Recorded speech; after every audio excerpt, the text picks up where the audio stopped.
And there they go. What's going on, everybody? Welcome back to RacingDudes.com. We're done with the Derby. I'm back from Kentucky, but I brought the allergies with me, so sorry about the voice there a little bit. Well, I kind of struggled through this first couple of days back from Kentucky. Well, listen, we saw an epic Kentucky Derby, one that we'll never forget. That's definitely for sure. Probably the biggest upset any of us will ever see in our lifetime. 80-1 shot. Rich Strike gets the job done. Immediately after the race, everybody was talking about, wow, mind that bird. That's what it felt like. It felt like mind that bird. Here's what I wanted to do with this video. I said, I'll dive in and let's see how similar these two horses were, how they were different, and which one really is the most improbable upsetter of at least our lifetime, most of us that are watching this race in the Kentucky Derby. So mind that bird versus Rich Strike. I pulled up the Equibase sheets for us now. I'll put those up on the screen for everybody to see. And I've got Mind That Bird up first. So let's kind of take a deep dive into what he did. Maiden special weight, he finished 5th on debut. And then I'll pull up Rich Strike right here. Maiden special at Woodbine. Now here comes the big difference with Mind That Bird. He then rattled off 4 straight races where he looked great. And he won all 4. Now, his maiden win did come in a maiden claiming event. Same thing as Rich Strike. His second start, a maiden claiming win. So they're very similar in that regard. But that's when the similarities really come to an end until last Saturday's Kentucky Derby win. Let's look at the next 3 races here for Mind That Bird. All 3 wins, all 3 in stakes races. So he did go right from maiden claiming, and he won the Silver Deputy Stakes. Then another stakes at Woodbine. Then he won a Grade 3 stakes at Woodbine, the Gray Stakes.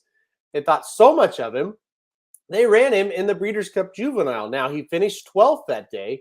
But after 4 straight wins, and the last win coming in a Grade 3, you couldn't really blame him for taking a shot in this 2-year-old race, right? It did make sense. So if you, and I'll cut off his 3-year-old form, if you look just at this 2-year-old form, Mind That Bird heading into his 3-year-old season was probably one decent stakes effort away from maybe not being 50-1 in the Kentucky Derby. Maybe he's like 30-1, maybe he's 20-1.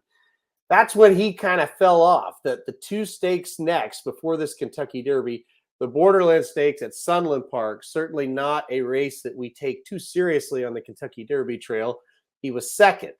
He moved up next to the Sunland Derby, a points race, obviously, and was 4th. So that kind of, tempered his expectations. The 4th place runner in the Sunland Derby, not ever going to take a lot of money in the Kentucky Derby. And of course, he jumps up to win.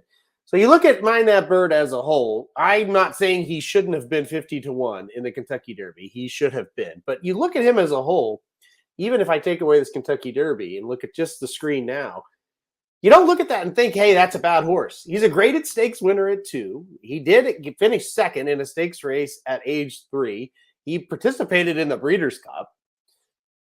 It's improbable that he would have won the Kentucky Derby, but you don't look at him and say, yeah, he's just not great, So that was him. Now let's look at this Rich Strike. This is really incredible. He wins the maiden claiming race at Churchill. He won it by 17 lengths. So obviously got claimed out of that race. His new connections right here, allowance optional claimer. So we're going to move him up in class. Why wouldn't you? He won by 17. I get it. I would have done it too if I had a thought or an ownership group in this, or a piece of an ownership group in this horse. Runs 3rd at Keeneland and an allowance option claimer. That's not bad. There's nothing wrong with that. Probably faced some pretty good horses there. Moves up to the Gunrunner Stakes on December 26th at Fairgrounds. It's an ambitious spot, but I get it. You just claim this horse. Let's have some fun with him. Maybe he'll jump up and get a piece of something here. Get him on the Derby trail. Well, he finishes 5th, well beaten. Epicenter finishes ahead of him easily that day. So what do they try next? They go to Turfway Park, and they're going to try him on the synthetic. Now, if you look at these Equibase speed figures, which, they don't mean quite as much as a DRF, the Beyer speed figures or Timeform or any of the other ones, but it's still noticeable that the horse took a big jump when he went to the synthetic. But was he good enough to win at Turfway? No. He was better, though. He was definitely better. He improved. He was 3rd in a stakes race. He goes to the Battaglia and was 4th. Not bad, right? He goes to the Jeff Ruby. He was 3rd. So it looks like, okay, this horse is getting better on synthetic. And then we go to the Kentucky Derby and we win. incredible to think. To me, when you look at the body of work, you had a horse that had one win, and it came against Maiden Claiming Company. You had a horse that had hit the board a couple times in races that really we didn't take, too seriously. And that's it. And then I'll put Mind That Bird back up. He had won 4 times versus 1. He had won 3 stakes, one of them graded. Sorry to Mind That Bird and his connections. Rich Strike is the most improbable, and I don't think it's close between these two on who was more improbable to win the Kentucky Derby. It's Rich Strike by a lot more lengths than what he won the Kentucky Derby on Saturday by. You look back at this, and it's just like, how did this happen? Now, one similarity I thought was really kind of cool. Smart Strike was the damn sire of both these horses. Look at this up here with Mind That Bird. Smart Strike. So there it is. Long distance running in the pedigree lines for both these horses. A mare by Smart Strike. Keen Ice obviously did his best running at 1.25 miles, and then a mare by Smart Strike for Mind That Bird, and with Birdstone, who obviously could run all day as well. So pedigree, if you follow that and you lead on that heavy, that's about the only way you make logical cases for either one of these horses.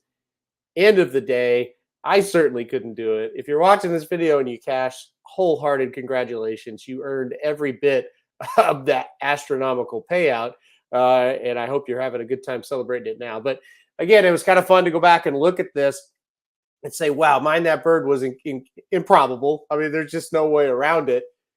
But Rich Strike was more improbable times 10. It was really unbelievable. Hopefully everybody enjoyed the Derby.